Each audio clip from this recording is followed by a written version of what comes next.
Hi guys, it's Claire Mataira speaking from the Amazon forest and close to Iquitos in Peru.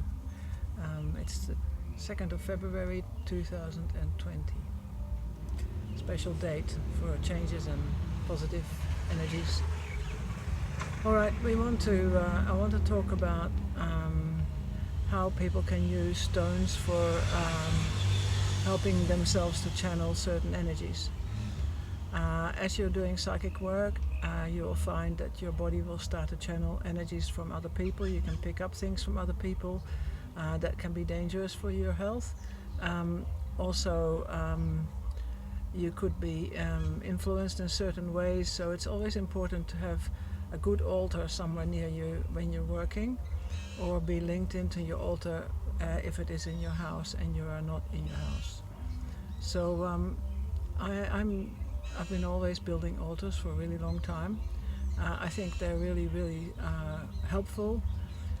They're a bit like a psychic telephone. They help to channel energies that are too much for your body to handle, and all that sort of stuff. So important ingredient in anyone who wants to work with psychic healing.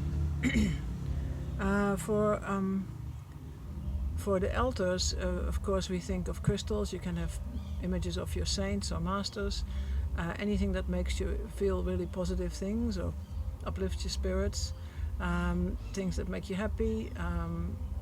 Whatever you feel is what you need to have there. It's your very private altar, and you do whatever you feel is right for you. I've always had a very strong connection with stones, and I find that I don't just need to work with crystals, even though crystals do have a very important part in my altar. I usually have a center crystal, which is like the hub of the altar, and then I work around it with different stones. I use a hexagram form because that's something that I saw when I was in my 20s. I saw how the hexagram is a very basic building block of our universe, and that's why I think it's like a sacred geometry thing. But anybody works through different numbers or shapes. Whatever's right for you.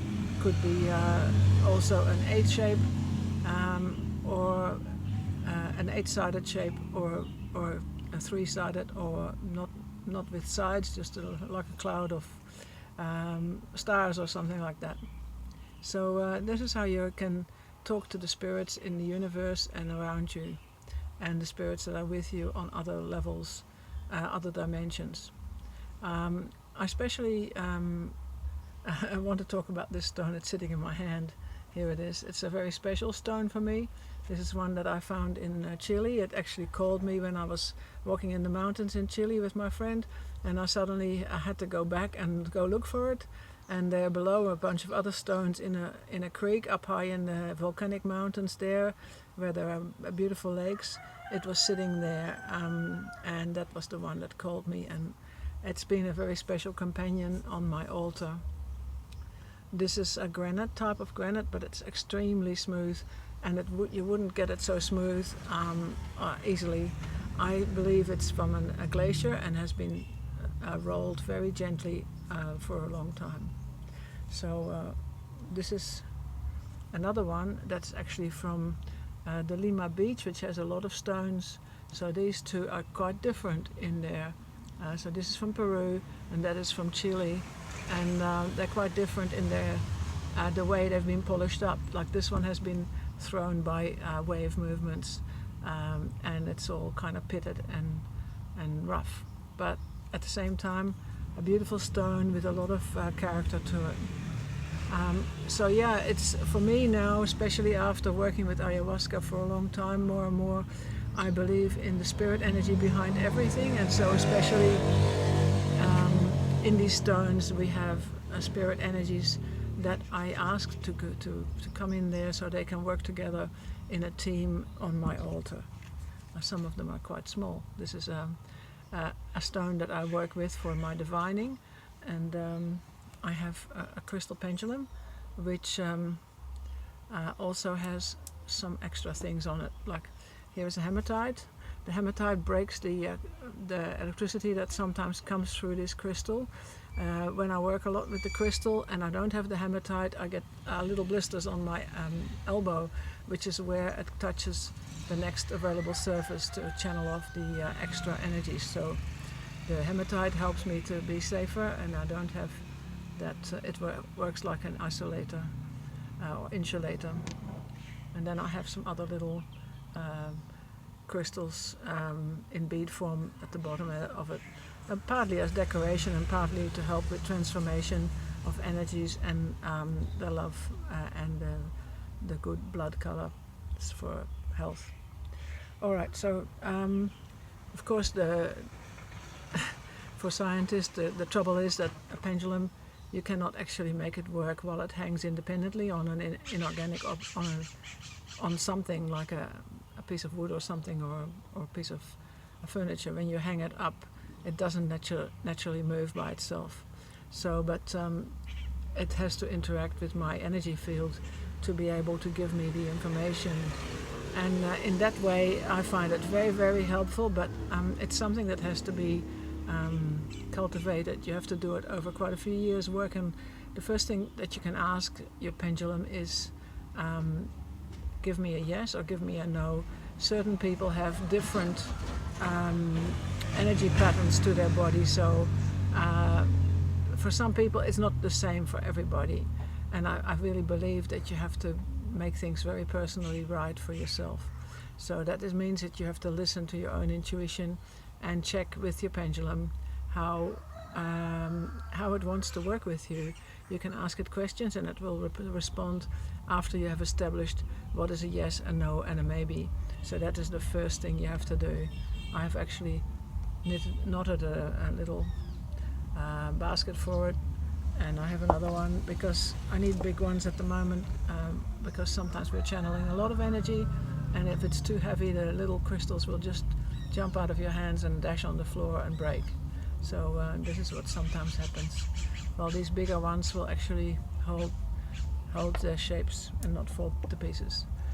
So also your pendulum, if you're working with crystals, and any kind of crystals you have on your altar, you might like to put it in a little cup of salt water or water, just any kind of water that you feel is good, rainwater. Some people like to put it out in the moonlight. For recharging, you can put it in a bowl of sand, or of course it's best if it relates back to nature, so that the energies that you have taken off or that you've been working with actually get channeled off from your crystal, so your crystal becomes more accurate in the reading, and it will actually tell you. I can tell it, are you able to do this reading, and it might say yes or no, or do you need some cleaning, it'll say yes or no. So you can work with these type of spirit aids. Yeah. So I was going to talk a little bit more about the stonework.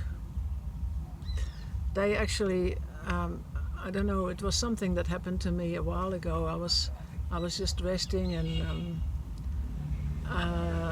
in a half dream state. I was actually half asleep, and then I got a whole bunch of sparks, little balls of light came down, and it was 1 o'clock in the morning, and I heard a voice. These have come to help you, and it's not a joke. Please take it seriously. And it gave me a date. So that's when I started to realize that the spirits wanted to come down in the stones that I already had and that I had already been using for a while, and that this was quite a while ago, so like 7 or 8 years ago. And from that time on that date, I suddenly was checking my stones with the pendulum, and when it suddenly they all switched on and said that spirits were loading down into these stones. And then after that, I could put these stones on my tarot cards when certain difficult issues came up.